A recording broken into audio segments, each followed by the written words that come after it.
What's the word? Beatz By Mil. I just did a whole cartwheel off the porch with Dirty Glove Bastard. Let's go. Me and you, your daddy and your cousin too. Going up like elevators, bitch, I thought you knew. All right, we got Beatz By Mil off the porch with us today. For sure. For sure. How you feeling, man? I'm good.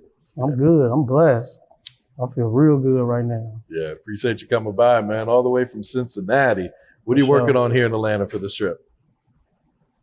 This trip in particular, I'm working on this interview, and then my artist G Blanco, and that's my fiance too. And we've been together for 12 years.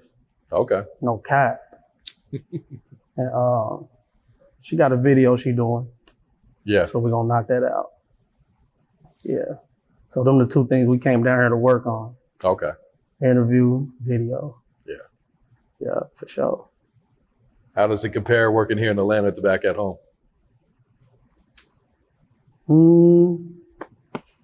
It really ain't no comparison. Like, just like any other city. You know what I'm saying? They come down here and work. Right now, Atlanta is just a market, you know, to promote your music and get your music out there. Just like, you know, shit. Just like when New York had their little wave. Remember when everybody, you know, New York was running the rap game and everybody was up on the Timberlands. Everybody was saying yo and B. Yeah, it's the same thing, man. The A just got it right now. Yeah. You know what I'm saying? So, in the comparison from my city, like my city, Cincinnati, Ohio, like it's a bunch of artists out there. Like, you know what I'm saying? And they doing their thing. Like, I'm gonna keep it all the way 100. My city doing their thing for sure. Like, but we don't have, it's a ceiling. In Cincinnati, it's a ceiling. Like, you know what I'm saying? You can go only so far. Like, you would get like a buzz and a crowd, but you still gotta move around. You know what I'm saying? Yeah. Because it's a ceiling in Cincinnati. Yeah. Yeah. So what's life like in Cincinnati outside of the music? Honestly, shit, it just depends on for real what you into. You know what I'm saying? You can be a family man in Cincinnati. You know what I'm saying? You can be, you know, the streets always there. The streets in every city. Yeah. You know what I'm saying? So it's just what you make it. You know what I'm saying? It's what you make it in Cincinnati. But I mean, it's a cool city. But it's a stigma on my city though. And I want to clear the air about like people think like in Cincinnati that, I don't know, I guess it's like a city that you could go hide in because they say Cincinnati ain't really a city. But Cincinnati really a big city. It's a good city. We got everything y'all got. We got everything any other city got in Cincinnati. So I just wanted to clear the air about that. Yeah, but other than that, I mean, it's the same thing anywhere. Wherever you at, it's about what you make it. You know what I'm saying? Yeah, for sure. How old were you when you first jumped off the porch?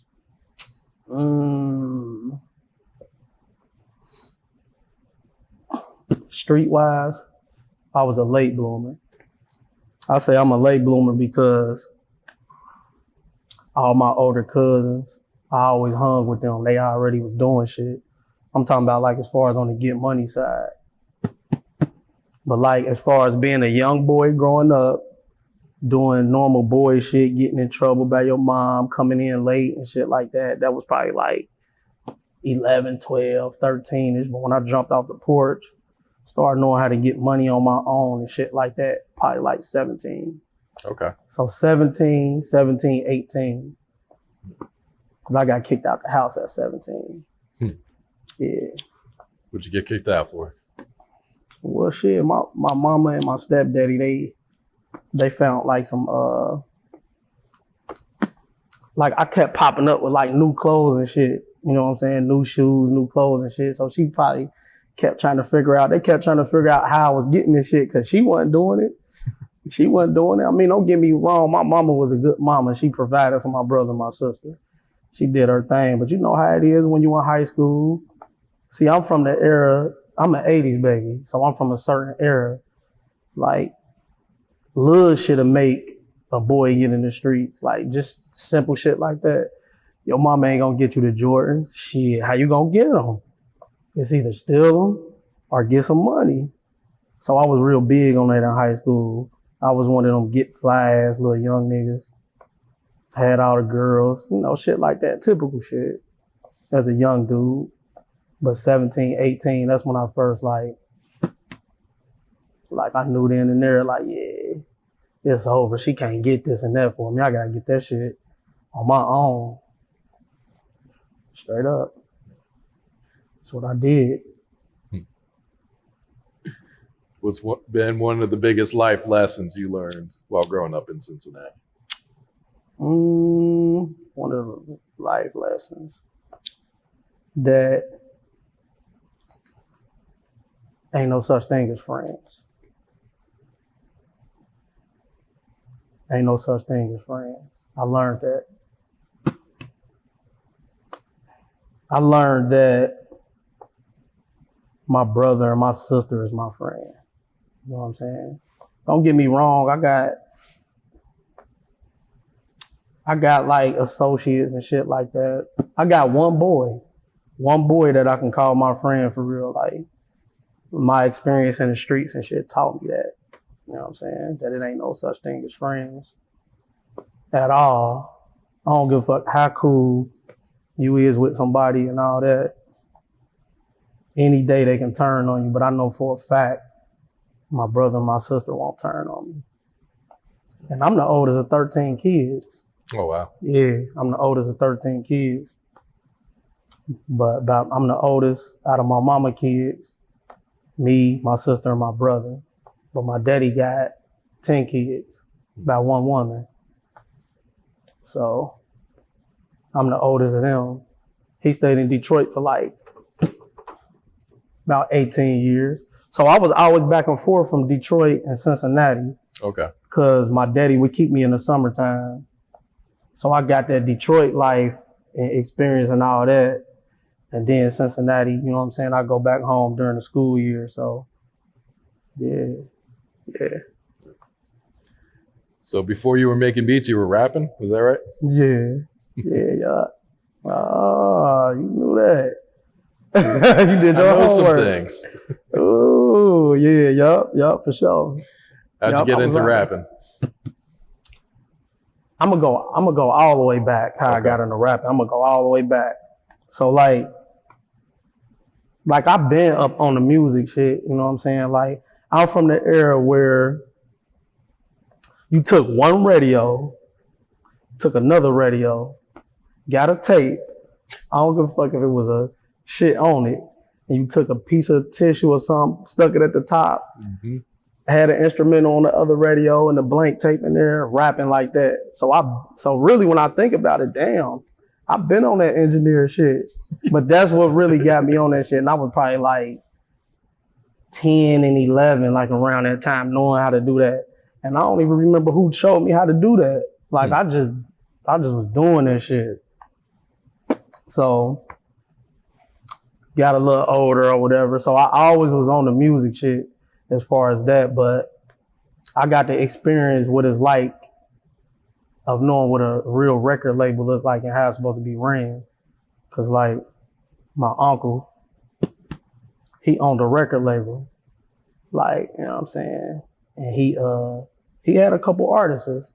He had a lot of artists on there and they was all from Cincinnati. You know, he was a local record label in Cincinnati. So I seen him get buildings and plushed out the whole building, gutted it out, got a studio, put them boys in there. I mean, one of his groups even got a record deal before with Capitol Records.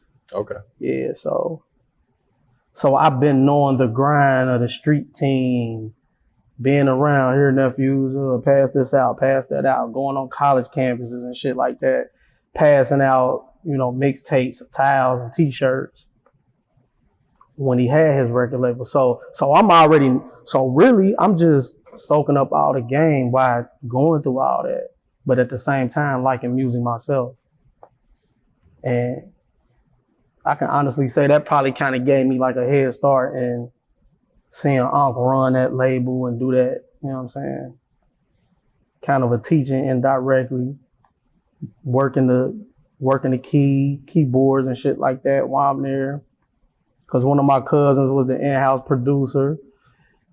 Honestly, it kind of was like the No Limit setup. Like it was like real family oriented, you know what I'm saying? Cause my cousin, he was the producer. My uncle, he ran like the marketing department of it, shit like that.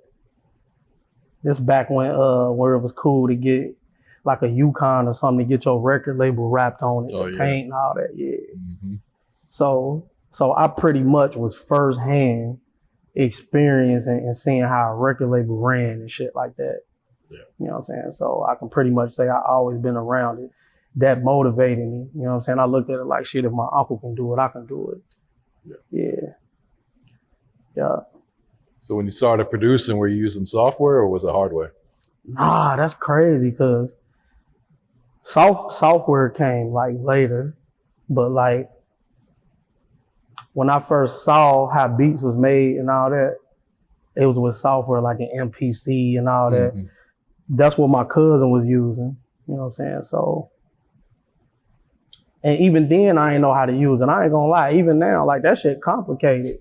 That is a process. I'm a producer and I'ma just, hey, them producers out there, y'all already know the ones, yeah, that shit hard for real to use. MPCs and all that, but I would like to one day, you know, learn how to do it though. Just so I can know. But I'm from the software era. Okay. Software era. FL game. Yeah. Yeah. Did your cousin teach you how to use the software or did you kind of self-teach yourself? Nah, cause see, that was back then when I was younger. I ain't started learning how to use the software until I got like a little older, probably like around 22, 23-ish. So that's when like and that's crazy because how I even learned how to make beats, the story behind that is this. Like around 23, 22, me and my younger brother, his name's 7860 Rich P. That's him right here, 7860 Rich P. Yeah, but like me and him, our uncle motivated us to do that shit to get our own studio and shit. So me and him been getting our own buildings, getting a building, paying the rent, gutting it out. Like we was doing that. I got into that because we could never really get studio time for real. And he was always telling me like, man, I'm tired of paying people. Like, well, we can just do this shit ourselves. So that's what made us start getting buildings and shit. So, but on the producer tip, like my fiance, she got a cousin. And when I met him, he was already up on FL. Okay. Yeah, he was already up on it. So she was telling me like damn, like y'all be paying $100 a beat. You feel me? To all these little producers around here, this and that, like do that shit yourself. Like, cause they looking at it like, shit, we got all the equipment and everything. Like we might as well just do it ourselves and just build our own, you know what I'm saying? It went from there, man. He showed me the steps of even how to put the beat together. You know what I'm saying? When he showed me the steps, of course I was shitty in the beginning. You know what I'm saying? That shit was horrible. But just messing with it year after year after year after year, I just got better, man. I got better over time. And him and her, they was rapping on all my first beats and myself. So it went from there for real. I just got better and better at it. That's just with anything. That's with anything. You work more and more on it, you're going to get better and better. You know what I'm saying? And I feel like my sound ain't like nobody else's either. I feel that's what make me stand out too. Yeah. And I think that's mainly because I'm from a certain era. You know what I'm saying? I'm an 80s baby. I'm from, you feel me, being in high school in 2003, 2004, and everybody had their own producers and their own camps and shit like that. Like now, like don't get me wrong, I ain't knocking nobody for what they do, but like I'm one of them type of producers. I don't go listen to what's going on right now. Like, oh, I'm about to make a such and such type beat. Like I don't do that. Like I said, I'm from the era. I grew up in the Cash Money, No Limit era. You feel me? Where, boom, you had Cash Money Records. Them niggas ain't rap on no producer beats. It was Manny Fresh all the way out. Mm-hmm. No Limit Records. They had KLC, Beats by the Pound, Odell, you feel me? All they little producers, they ain't rap on no other body beats. So No Limit had their certain sound. Cash Money had their certain sound because that producer had that sound. Mm-hmm. That's really how I was trying to have like my little crew and shit like that. Like, and just whatever my sound is, that's what my sound is.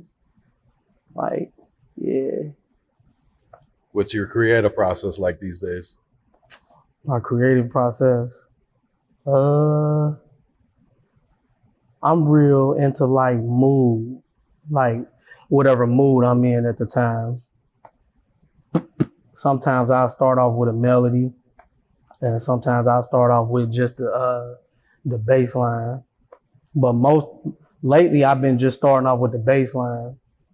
Yeah, because I gotta hear that. That's what give me hype. Like, I know some dudes, they'll go listen to like a song or something and try to reinvent it. I don't think you a producer if you gotta do that.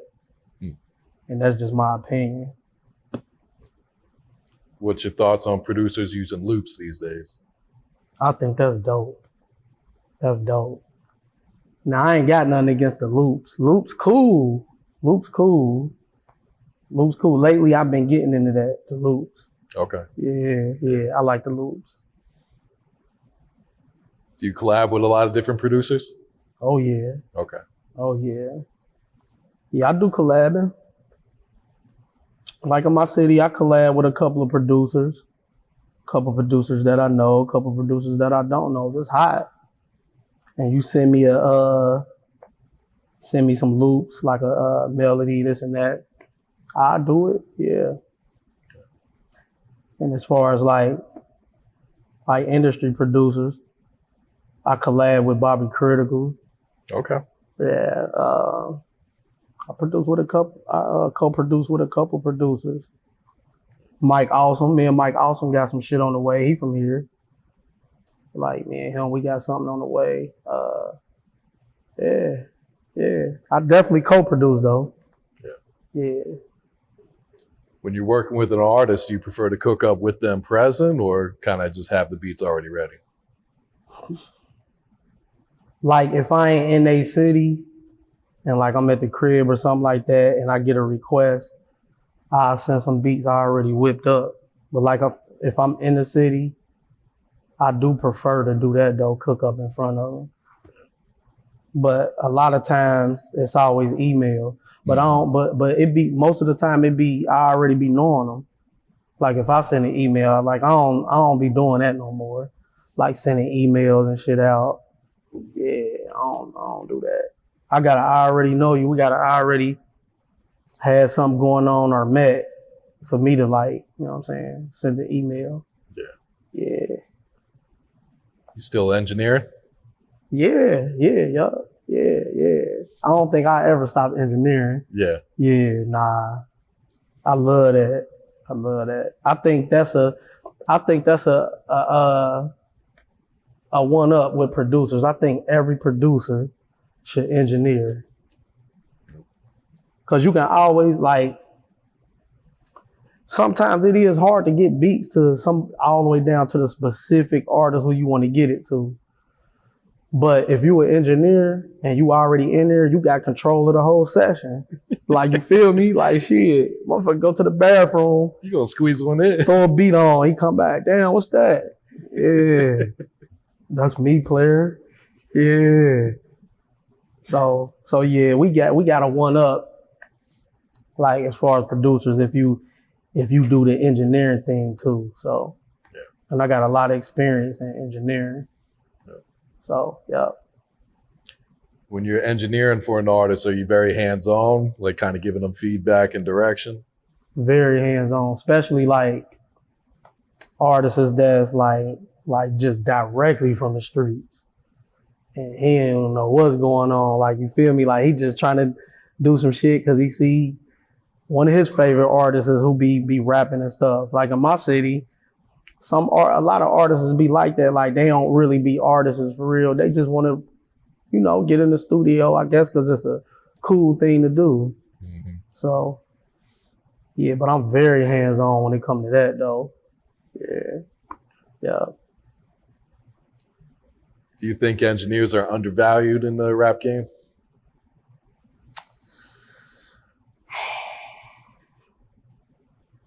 I think they used to be. Because engineers is so behind the scene. I think they being more appreciated nowadays. I'm saying that because it is. Like, I see a lot of super engineers. You know how you say super producer? Mm-hmm. They got certain credits. Like, on Instagram, I follow a lot of super engineers. And I be seeing a lot of artists like Young Thug and them. They'll post they engineer up. Yeah, they'll post them up. And that's unheard of. Mm-hmm. We ain't used to see that type of shit. Like, where an engineer get posted up and like, yeah, they getting plaques now. Yeah. Shit like that. So yeah, I think they getting paid attention to more now. Yeah, for sure. All right, who are some of the artists you've been working with lately? Shit, besides my brother and my fiance, I've been working with Dirty Racks for sure. Shout out to Dirty Racks. My nigga Check, PFK Check, G.A. Diddy, Bankhead the Perk Man, my nigga Perk Man. Yeah, a lot of artists for real. I work with artists in Detroit, Alabama. Man, it's so many people, man. There's so many people. That's just to name a few, though. Yeah, that's just to name a few, but sure. I worked with Mexico Ran from Free Bands. Okay. From FBG. Yeah. That's my guy, too. So you touched on it briefly, the music scene in Cincinnati. Yeah. Why do you feel like there's a ceiling? I feel like it's a ceiling in Cincinnati because it is. The couple artists that do got the big buzz in my city, like the past year and a half, they did concerts in the city, and it was packed. I mean, I'm talking about sold out. I mean, they had it looking good. They had them looking like a real big artist from like another city, like. So, but then they won't get booked again. Like, it don't be back to back. Because it's Cincinnati. I mean, it's a small city, but it's like they'd get booked. It'd be a big concert for them, and then that'd be that. See what I'm saying? Like just take like an artist who got buzz in another city that's a bigger city. I feel like they'd get booked back to back if they do a concert. See what I'm saying? So that's why I feel like it's a ceiling, because it's like they'd do a concert, they'd have a buzz, they'd do a concert, and then that'd be that. Like, you know what I'm saying? So that's why I feel like in Cincinnati, I always gotta get out there to other cities, just so the fans can come in more and more. And that's what's gonna expand that artist. You know what I'm saying? So that's why I feel like it's a ceiling in Cincinnati, because You can only do so much. It's almost like once you get to that goal, it's like, bam, you got it. You got to get a concert going. But you got to be able to be booked. Motherfuckers got to be calling you in South Carolina, Alabama, Virginia. You see what I'm saying? Mm-hmm. Yeah, you got to be getting calls from everywhere. But you can only do that if you move around. Yeah, you got to move around. Like in my city, like, I feel like they doing their thing, you know what I mean? But they got to do more moving around in Cincinnati and understand you can't just be in Cincinnati. You can't. It's over. You got to get around. Are the artists out there, they real supportive of each other, or is it more of a competition to be trying to like be the first one to make it? Or? Somewhat. My city real cliquish. Yeah, they real cliquish. Like downtown, like if you from downtown, then it's like, yeah, this down the way. West side, this west side. East side, this the east side. Like, I'm from the east side, so it's like, I don't know. I feel like my city cliquish. But when you got a name and you from another side of the city, then another side of the city will rock with you because you got a name. Mm-hmm. You know what I'm saying? So I guess you can say, you know, that is supported. You know what I'm saying? Yeah. But for the most part, they real cliquish in Cincinnati. Yeah, for sure. How do the studios there in Cincinnati compare to here in Atlanta?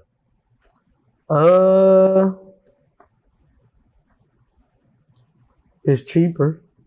It's cheaper. Yeah, it's cheaper in Cincinnati. And like in Atlanta, I think software is a big thing. I'm real big on that because I'm big on quality. So like a lot of studios in Atlanta, like I feel like they big on software. They be having like the shit. Depending on where you going though. Like I was in the studio with Bobby Kritical, like his little studio was cool. It was cool. In my city, only certain people be having real good studios. If you getting some money, like, you know what I'm saying, you gonna have a good studio. You know what I'm saying? But if you like just on some, you know, playing around or, you know, you got your own little setup at the crib and stuff like that. Cause I had a setup at the crib though. But I knew what I was doing and I had certain shit that made it sound good. So the difference is I just think like in Atlanta, it costs more to record. And also you got a bigger chance of coming out sounding good already without it being mixed and shit like that. Yeah. That's the difference though, yeah, for sure. Any plans to move to Atlanta full time? Yeah, that's already in the works. That's in the works. Yeah. All right, and going back to engineers, what's some of your do's and don'ts for engineers while recording? Do's and don'ts. All right. So, like, that engineer shit, man, that shit dangerous for real, you know what I'm saying? That shit dangerous. Like it's a cash business, you feel me? And most of us engineers and producers, we dealing with the streets directly. You see what I'm saying? We dealing with the streets directly. So it's like, it ain't like we a label and you going to a plush studio and managers and shit set up and all that. We dealing with these people directly. So you gonna get into arguments with niggas, you gonna all kind of shit like that, you know what I'm saying? So you just gotta be on your P's and Q's because it's almost like the street for real. You really still in the streets for real when you a producer and an engineer when you dealing with these niggas. You know what I'm saying? Like I done had bad experiences, like that I don't plan on going through no more. Like I feel like the bad experience I went through, it made me only want to work with people who got money. You know what I'm saying? Because the people who got money, they ain't worrying about you. They ain't worrying about you making this little couple hundred after this session, and they guys in there, you sitting there working on a song and mixing it or whatever, and you know, nigga, they wet. Dang, did you see what he got? He making this, he making that, and they plotting on you and shit. You feel me? That's broke nigga shit. Like, I went through that before, cause like I got robbed at gunpoint. You know what I'm saying? Yeah, over this engineer shit. Like, some little young dudes robbed me or whatever at gunpoint. Even though I kind of like blame myself, but I wasn't thinking about that though. Like, so basically, like, you know, when the session was done or whatever, I had to get change out of my pocket. You know what I'm saying? To change the guy up when he was done with his session to pay me. And I guess they seen the money that I seen, you know, to a young dude, you know, $900 is a lot of money. $900 is a lot of money to a young guy. And it ain't like it was just in like hundreds. It was in multiples of tens, fives, 20s. You know, that looked crazy to a young dude. Like, so yeah, so they caught me slipping or whatever. And, you know, that's what it was. You know what I'm saying? I gave him that little shit though. That little 900 wasn't worth my life. I wasn't about to sit there and tussle with a nigga over $900. Here, take this shit. You know what I'm saying? I got 250 of my dollars back though out of that though. And I had my fire on me, and you ain't pat me down. And you know what I did when you walked away.